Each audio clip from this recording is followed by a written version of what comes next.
Bonjour les enfants, bonjour Samuel, Pablo et Julie. Dites-moi, vous croyez aux fantômes? Non, bien sûr, ça n'existe pas les fantômes, je sais bien. Mais dans les histoires, il y a des fantômes. Pour rendre ça un peu passionnant, ou pour faire un peu peur, c'est parfois gai de se faire un peu peur. Ici, c'est l'histoire de Fantomax, la nuit de Fantomax. Personne ne veut habiter le vieux manoir hanté. Personne. Peut-être parce qu'il est au fin fond d'une sombre forêt et que le vent gémit dans les branches? Peut-être parce que les corbeaux partent en croissant dès qu'un visiteur s'en approche? Peut-être parce que la porte d'entrée grince affreusement si quelqu'un tente de l'ouvrir? À moins tout simplement que personne n'ait envie de dormir sous le même toit qu'un fantôme. Eh oui. Mais Mina, elle, ne se pose pas toutes ces questions.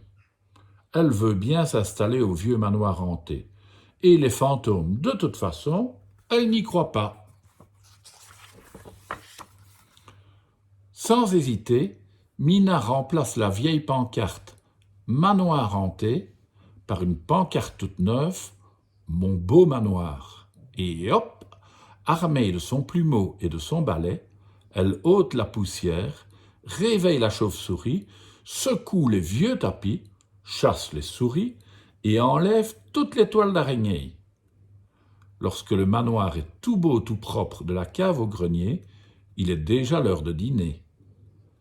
Mais pendant qu'elle se met à table, quelqu'un l'observe bien dissimulé dans un tableau. Un tableau qui a des yeux qui suivent Mina où qu'elle soit. Mais Mina ne les voit pas. Sur la table, un chandelier luit de toutes ses bougies. Elle va avaler la première bouchée de son excellent souper quand toutes les bougies s'éteignent d'un coup. Mais qu'est-ce qui se passe ici? Un vilain courant d'air sûrement, se dit Mina, et elle se lève pour fermer la fenêtre. Dehors, c'est la pleine lune, et au loin, on entend juste une chouette qui ulule. Mais sous le rideau, il y a une main qui dépasse. Seulement, Mina ne la voit pas. « Ah non, ça suffit !» gronde une voix. C'est celle de Fantomax, le fantôme.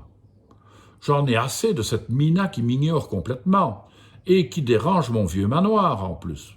Oui, qui dérange. Parce que moi je le trouvais très bien comme ça, mon manoir, avant que cette Mina arrive. Et j'aime la poussière, moi. Ah, tchoum! Oh, les araignées aussi? Des copines à moi, les araignées. Et les souris? Oui, oui, des copines aussi. La chauve-souris aussi, c'est ma plus vieille amie. Alors cette Mina, elle va débarrasser le plancher vite fait.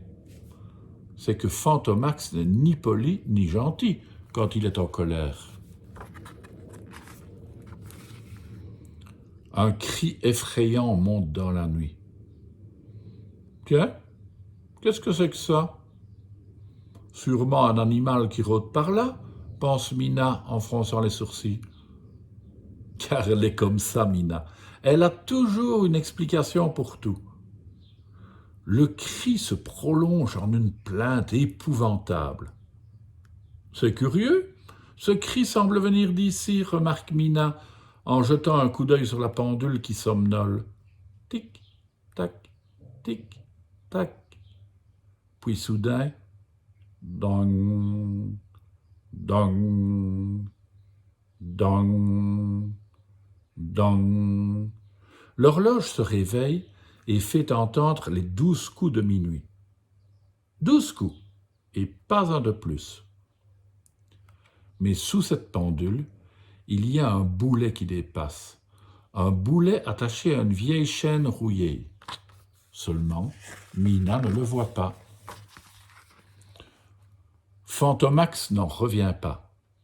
De toute sa carrière de fantôme, il n'a jamais vu ça. De rage, il en avalerait son boulet qu'il traîne toujours derrière lui. Je la hais, je la hais, je la hais, je la hais. Elle fait exactement comme si je n'existais pas. Bon, eh bien, je vais me dresser devant elle, dans l'escalier tout noir, et on va bien voir si elle fait toujours la fière. Fantomax parle souvent tout seul. Normal, il n'a jamais personne à qui parler. Bien sûr, il y a ses copines, les araignées, les souris et sa grande amie la chauve-souris, mais avec elle, il n'y a pas de vraie conversation. Maintenant, c'est l'heure de se coucher. Mina monte dans sa chambre qui se trouve à l'étage, tout en haut de l'escalier en colimaçon.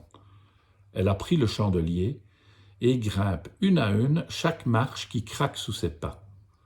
Son ombre se projette en tremblotant sur les murs de pierre. Pas vraiment très rassurant. Mais Mina ne se laisse pas impressionner facilement. Et quand Fantomax se dresse soudain devant elle en lançant son célèbre « Ouh, ouh, ouh, ouh », elle remarque simplement « Tiens, un vieux drap, et tout troué avec ça ». Alors là, Fantomax n'en revient pas. Il se met à trépigner. « Mais je suis un fantôme, tu m'entends ? Et normalement, tu devrais être morte de peur en me voyant et partir en hurlant. » « Oh là là, mais tu parles, vieux drap. Ça, c'est chouette, j'avais un petit peu peur de m'ennuyer ici.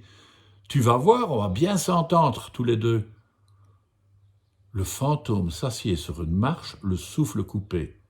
« D'abord, tu évites de m'appeler vieux drap. Je m'appelle Fantomax. »« Enchanté. Et tu passes aussi à travers les murs, comme n'importe quel fantôme ?» demande Mina pleine d'admiration. « Oui, ça m'arrive, » répond Fantomax flatté. Il commence à trouver Mina pas si désagréable, et même plutôt rigolote. Voilà comment Mina et Fantomax se sont rencontrés la première fois. Depuis, ils s'entendent très bien. Sauf que Mina aime toujours que tout soit propre. « Passe-moi ton drap sale, je vais te le rendre tout blanc, repassé et reprisé, » insiste-t-elle souvent. Ah, ce n'est pas facile de lui expliquer qu'un fantôme ne peut pas se promener tout nu, même le temps d'une lessive. Mais malgré quelques disputes, ces deux-là sont devenus amis pour la vie. Mina habite à l'étage. Et Fantomax ? Il s'est installé au rez-de-chaussée du beau vieux manoir hanté.